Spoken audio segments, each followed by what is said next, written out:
My name is Rachel Kiddell-Monroe, and I was head of mission for Doctors Without Borders during the time of the Rwandan genocide, first in Goma in Democratic Republic of Congo and then afterwards in Rwanda.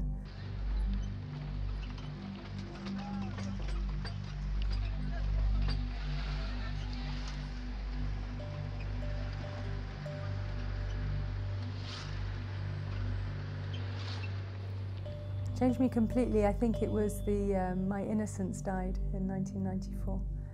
In terms of, I'd always heard about the Holocaust. We all heard about it growing up, but I never really understood what a genocide was until I had been in this region in 1994. During the time of the Rwandan genocide, I was actually not in Rwanda. I was in Goma, which is the twin town of Gisenyi, which is on the other side of the border. So it's like the closest point to Rwanda, the closest border point. And there was one group of 3 little boys who came across, and they told me what happened in their village and how they'd watched their mother being raped and then slaughtered, their sisters being killed, and then their father being taken away, and they'd been hiding in a bush, and they just ran and ran for days until they got across the border. And they had one of the little boys, his arm was basically hardly on his body anymore, and big cuts across his head, and the baby died. The little brother died in his arms.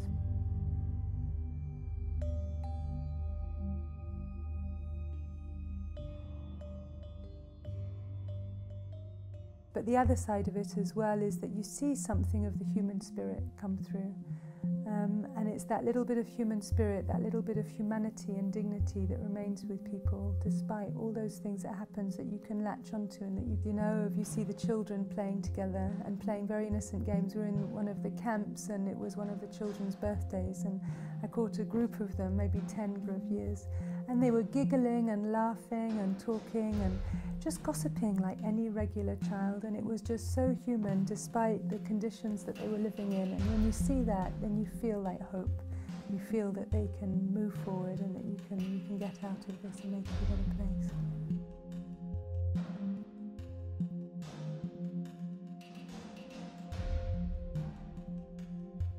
MSF being in Kigali during the genocide must have felt like a huge support for the population, for the people who were suffering, that there was a place to go, that there were some foreigners who still remained when a lot of people had fled and left and were not coming back, when they'd pulled out the UN peacekeepers, when they'd pulled out everyone else. There was still this bunch of crazy doctors in this hospital in Kigali who were there if you were injured and if you could get there. So I think from a moral perspective, it's huge that we were there. And also being there meant that as soon as the conflict was over, we were able to come in and set up extremely fast, whether it was coming in from Tanzania, coming in from Uganda, coming in from Goma. We were able to restart that health system very quickly.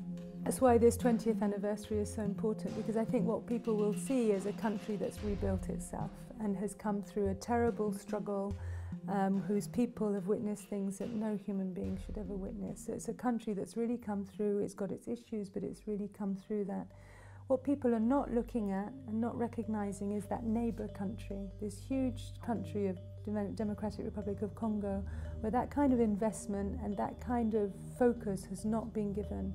So those people living in North Kivu, which is that border area that received all those refugees from Rwanda, they're living as if they were still in that crisis.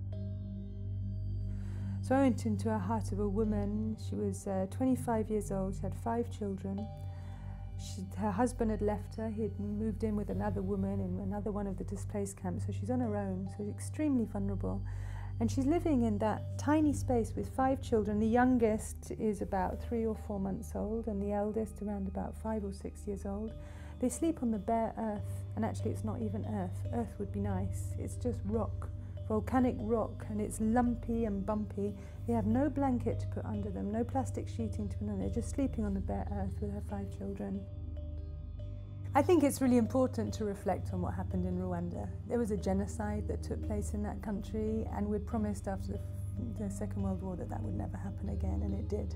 But at the same time, we have to talk about the terrible situation of DRC and what's happening to people there.